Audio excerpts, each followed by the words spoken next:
All right.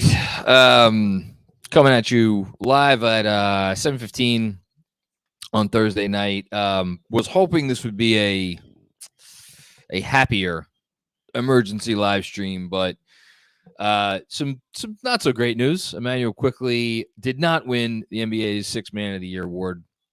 It was instead taken by Malcolm Brogdon. I will, of course, try to keep it classy here and first and foremost say congratulations to Malcolm Brogdon. Malcolm Brogdon was a very good six man this year. He was, in many years, I think he would have been the deserving winner. I am not going to sit here and bash Brogdon because I think so often when we do this award stuff, it's like in order to stand for your guy, you have to bash the other guy. I don't. That's not particularly appealing to me. Um, he had a really nice year as a six man. I don't think he was the six man of the year, and I think most people who are watching this, obviously a lot of Knicks fans, would agree with me, which leads us to why I think this is such a disappointing evening. And I say that kind of, I've had a sense of this for a few, not that I knew anything, but just like you saw some of the voting come in and you saw the betting odds jumped in Brogdon's favor for a hot minute there, and then they evened out. I had a sense this was coming. I had a bad feeling.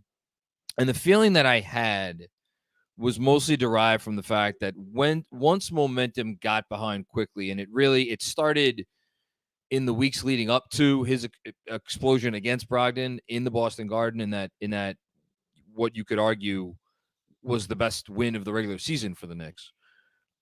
Shortly after that, there was a pushback against the idea that Immanuel Quickley was a deserving six man of the year. And as best as I can tell, the genesis of the pushback, the biggest part of the pushback, is that Immanuel Quickley started too many games. And the other part of that is that it's a New York bias.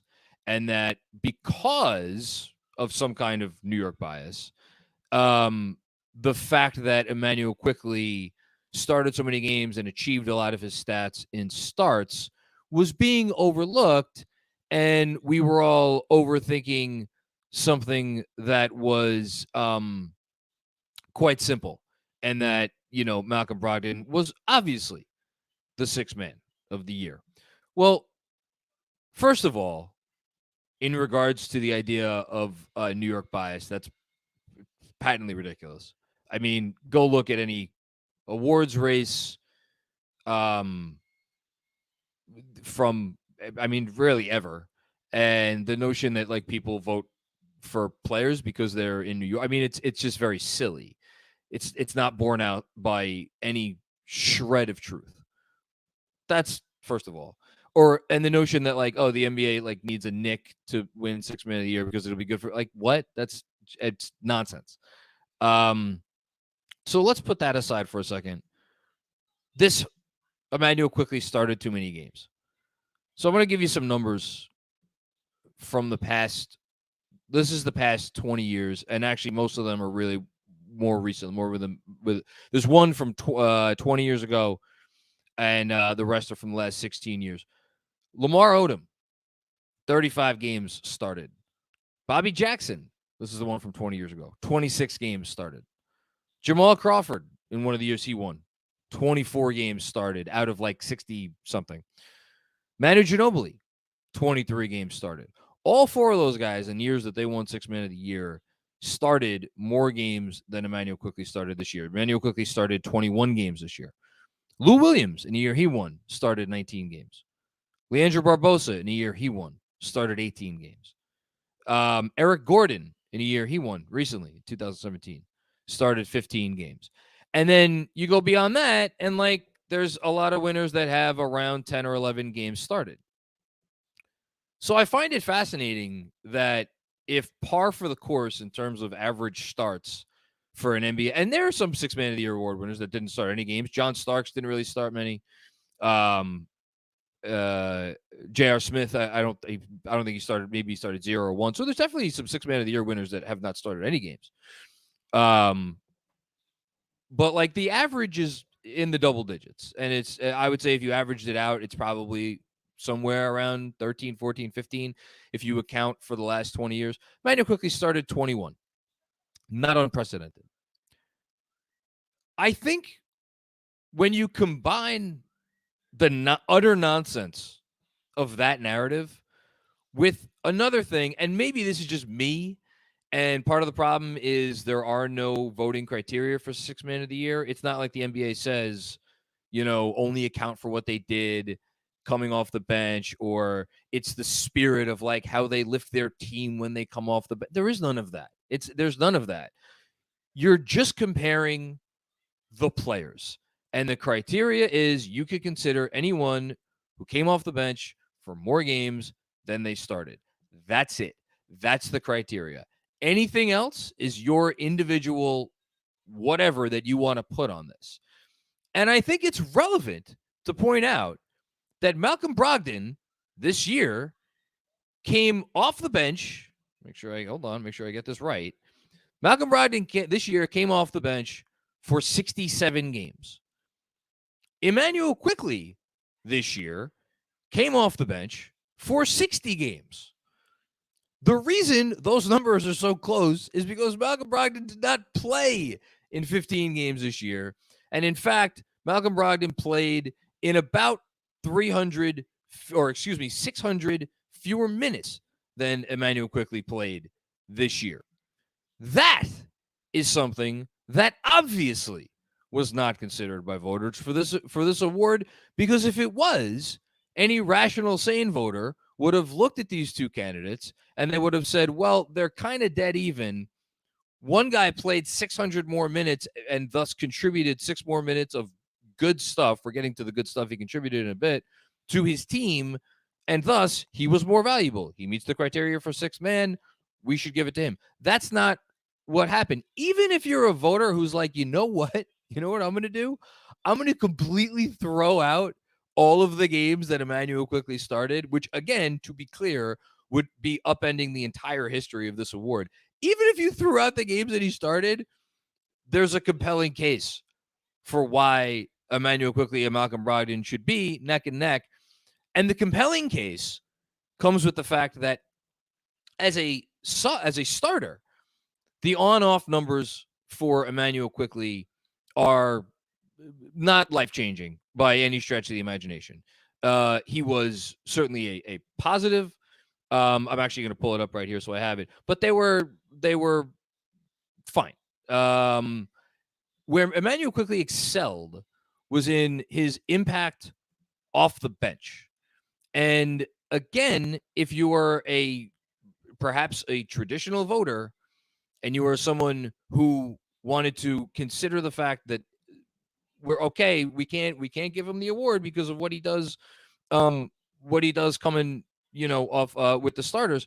So here, I got it right here. So net rating with the starters, Immanuel Quickley plus 3.6. Net rating with the bench, Immanuel Quickley plus 7.6. So that means in the, I want to say 1,500, 1,600, 1,700 minutes Immanuel Quickley played off the bench, his team during those minutes when he came off the bench in those games had a better net rating than anyone else in the sport. Any other team in the sport. Plus 7.6 is better than the league-leading Boston Celtics. Speaking of the league-leading Boston Celtics, and again, I said I wasn't going to trash the other candidate, but I do think it is worth pointing out. This is not trashing Malcolm Brogdon. This is merely pointing out a reality.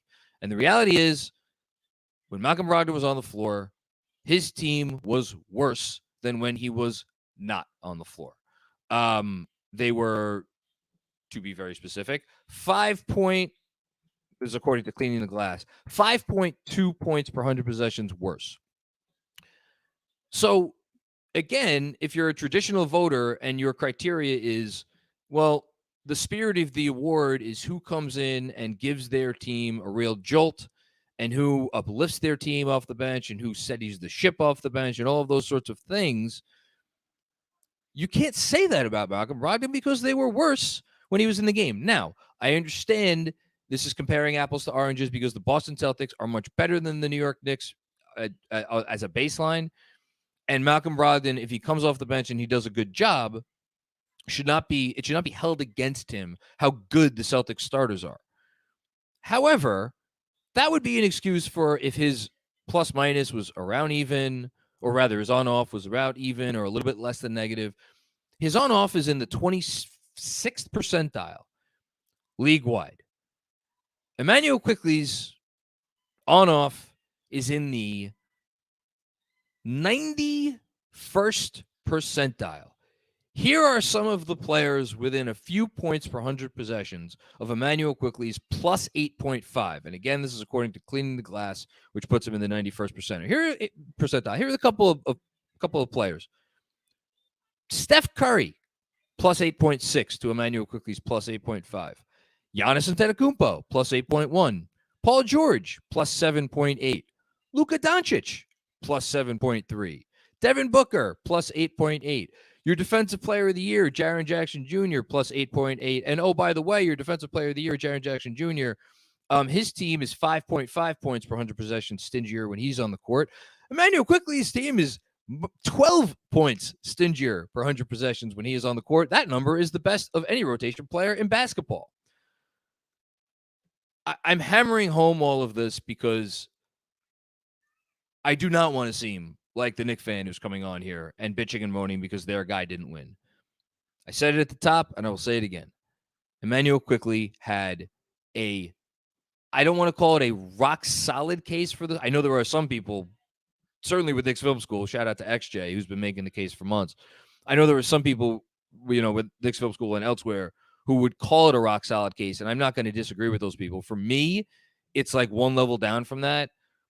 Do I think this is egregious that Malcolm Brogdon won? I don't know that I would go that far, but I do think it warrants a little bit of bitching and moaning because even if it's not an egregious misstep here, I think the reason why we're not sitting here and talking about Immanuel Quickley as a sixth man of the year is because of this concocted nonsense that started burbling up about a month ago with, oh, you can't do it for this reason or that reason or that reason. It's utter nonsense. And I'm not even talking about the fact that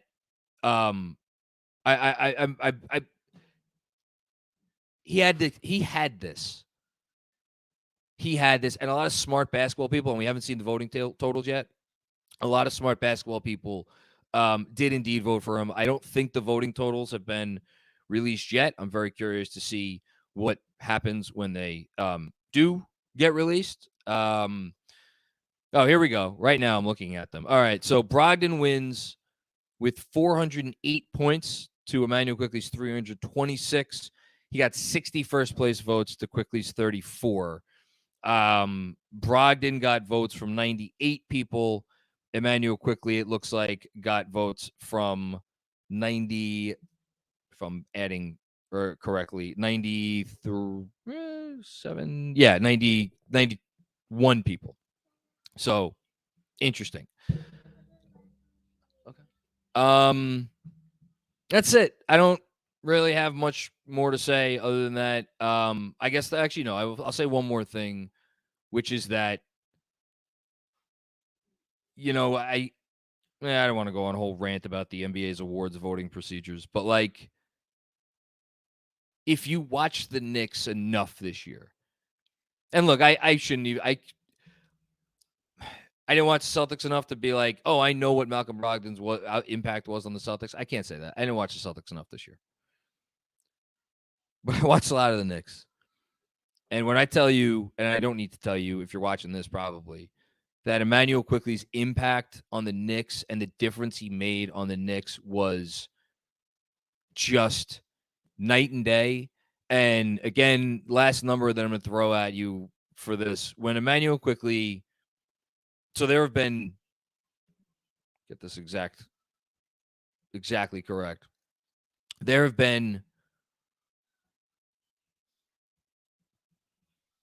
hold on, where is it? Here we go. 1,647 minutes this year. 647 minutes this year, where Immanuel Quickley has not played for the Knicks. And those minutes are obviously a lot of minutes with starters. In those 1,647 minutes, the Knicks have been outscored by 2.1 points per 100 possessions.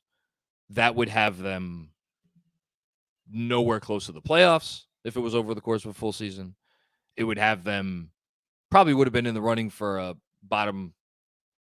certainly bottom 6 record, bottom 5 record, maybe bottom 5, 6 record, something like that. Minus 2.1 per 100 possessions. There's no other rotation player that's been with them the entire year that is even remotely close. The next closest is Mitchell Robinson, and when Mitchell Robinson has been off the court, the Knicks are still outscoring opponents by 8 points per 0.8 points per 100 possessions.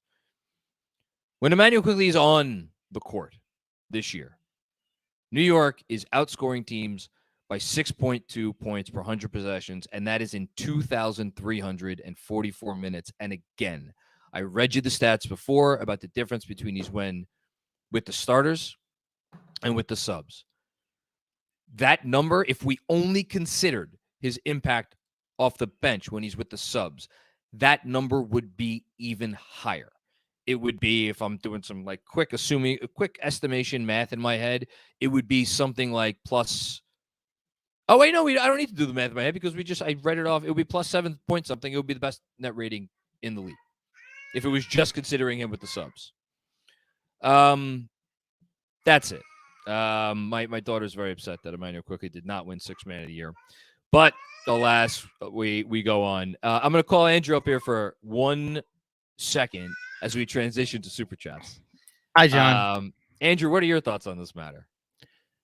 So first off, I want to say that I'm thankful for people like Jon GMAC for the leveled, respectful, measured analysis where you don't come on a rant and rave. Like I've given you shit over the last week and a half for stuff like this, and it is appreciated that you can acknowledge that Malcolm Brogdon had a great year. He is a worthy candidate for second place of Sixth Man of the Year. Absolutely. I mean, we just thought Immanuel Quickley's was better in your eyes, and that's how you phrased it. That's how you decided to come on here with that energy. But to the clam chowder chugging morons in the NBA media, what are you doing? I never want to hear that everything's better in Boston anymore. So just Tom Brady retires and you forget what the value of impact is? Like what's going on here? We just decided because of a technicality. So if Tibbs just decided in the 21 games that he would like have Immanuel Quickley sub in 1 minute into the game, then he wins the award hands down. So let me go to a baseball example, John. So like Edwin Diaz last year had a great year. RIP, by the way, Edwin Diaz. I hope you come back soon. Like, he had a great year as a closer. If Buck Showalter was like, okay, because you're so good, Edwin, because you're so good at your job, we're going to have you start a couple games. And at the end of the year, for the Reliever of the Year award, the argument was, well, you started too many games, so you can't be the closer of the year, right? That's a technicality. He did not lose because he isn't the better sixth man. He lost because of a technicality. The Boston candidate for sixth man is Derek White because he was good enough to come off the bench and start in certain games. Okay? Congrats, Malcolm Brogdon. You won the propaganda award. Shout out to the only true, smart, intelligent people from Boston that I acknowledge, like Ryan Russillo, and I believe Zach Lowe is kind of from Boston, so I'll give him that. And anybody else who voted for Immanuel Quickley. He covered Boston for a while. Look, let me give Malcolm Brogdon this. He was the more efficient of the two players. He had the higher usage of the two players. And he had the higher assist rate of the two players. I mean, he was, again, if you're just looking at individual stats, even though they average exactly the same amount of points per game, like if you're just looking at individual stats, Brogdon does have him there. I think we've evolved as an NBA community to the point where we should consider other things other than that. Anyway, okay. I know we have some super chats. I know you got to run. Yeah. So just from the show that we enjoyed over the summer, the Lakers show, Showtime or whatever it's called. Yes. I want to quote that show, and maybe you can play a game with me. Repeat after me. Fuck Boston. Fuck Boston. Fuck Boston. Fuck Boston. Fuck Boston. Fuck Boston. Okay, I got it out of him. If you want to run, I'll read the super chats. No, I'm gonna. Oh, you got him. We'll go through quick. We got 8. Kevin Danishevsky predicted he would lose it back in January, but deserved to win it. John, can you think of a similar robbery for Sixth Man of the Year? Feels rather unprecedented. Off the top of my head, no. I'm sure if I did sit down to think about it for a while, I'd be able to think of something. I'll go through it. It was a close finish. Yeah, it was a close finish. I'll think about that one some more, but I don't have anything off the top of my head, unfortunately. Robert Cross, of course, legend of GMAC, has delivered once more emergency live stream. Nothing about Immanuel Quickley. Now, Hashtag Robert. 53 wins. Now, Robert, leave me alone. Thank you. There you go. Jesse M. IQ 11-4-3 on 40, 33, 81 splits till January 1st, 37 games. I think that was the other thing I was going to say. Immanuel Quickley offensively for the first 20. It really started to turn for him in the middle of December. Right around, middle of December is when it really started to turn. There were 2 months before that. Now, for the final 4 months of the season, he was incredible. But if you want to say that the first couple months of the year offensively for him are part of the reason why he's not getting this award, I think that's fair. Richard, what's going on, Richard? Thank you for the generous contribution, my man. Sadly, in my opinion, this reflects the lack of respect for us as a franchise. If Quickley did what he did as a Celtic, we would have won. Well, the thing I will say to that, and I'm bad job by me not bringing it up because I do think this was also a big part of this award. The Celtics are the best team in the league, or excuse me, the second best team in the league. They finished with the second best record in the league. They finished with the best net rating in the league. And I do think that there is a sentiment that if they did not have Malcolm Brogdon, and that Malcolm Brogdon was such a key piece for them, playing 26 minutes a game for 67 games, they would not have been the team with the best net rating in the league. Because, again, even though his individual on-off was a negative, theoretically, whoever they would have gotten to play those minutes instead of Malcolm Brogdon, would have been worse. Or excuse me, I should say his plus minus was negative. His on-off is still positive. But yeah, I think that's part of it. LDS, Derek White is the Celtics sixth man. Amen to Andrew's point. I agree with that, even though technically he's not. Robert Cross with another one. First time, long time, John. I'm getting agitated on this emergency live stream. When does game 3 start? Thanks. I'll hang up and listen. Hashtag 53 wins. Game 3 starts in 23 hours and 51 and a half minutes from now. I'm glad I was able to answer that question, Robert.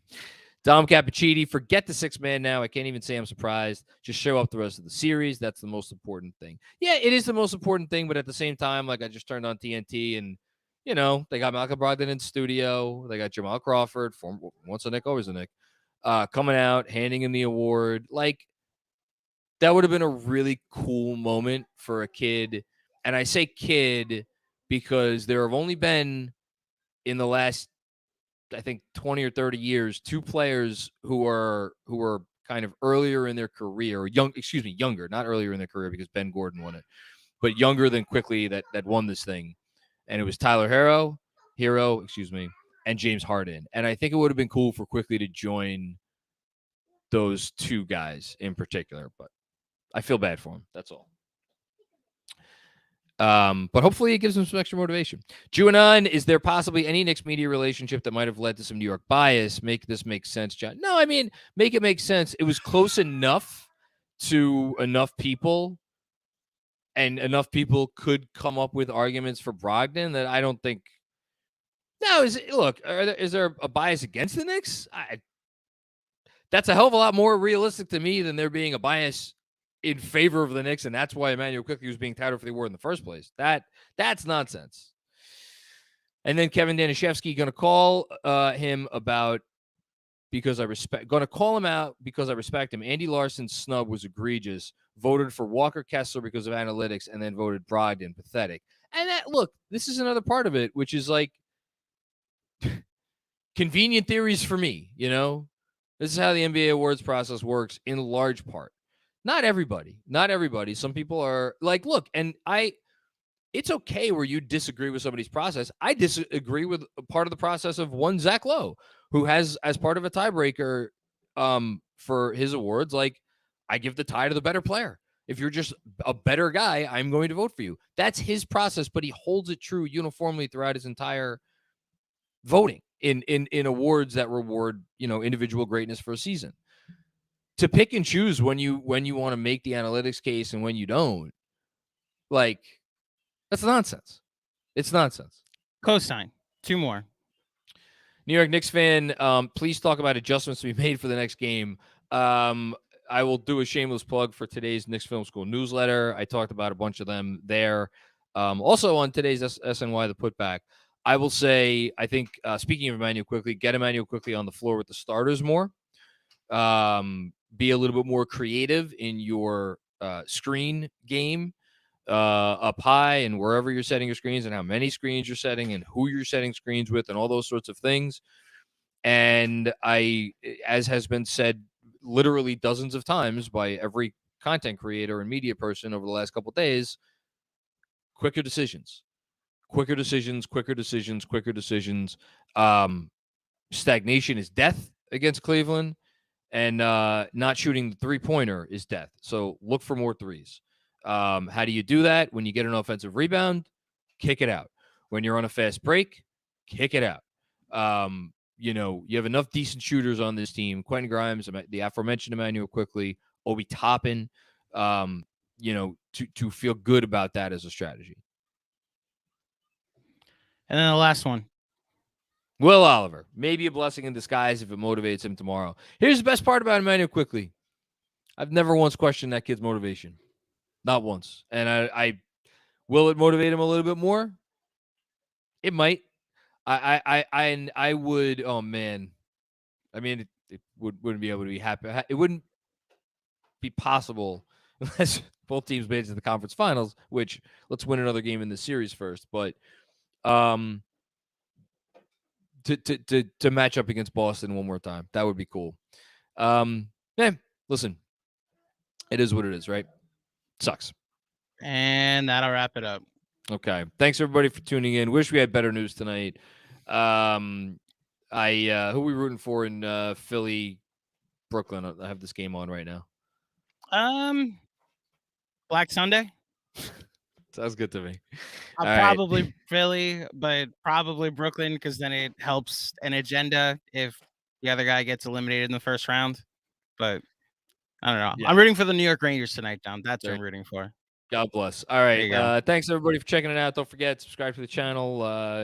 Leave a nice review, the whole thing, and we will see you tomorrow. Peace out. Fuck Boston.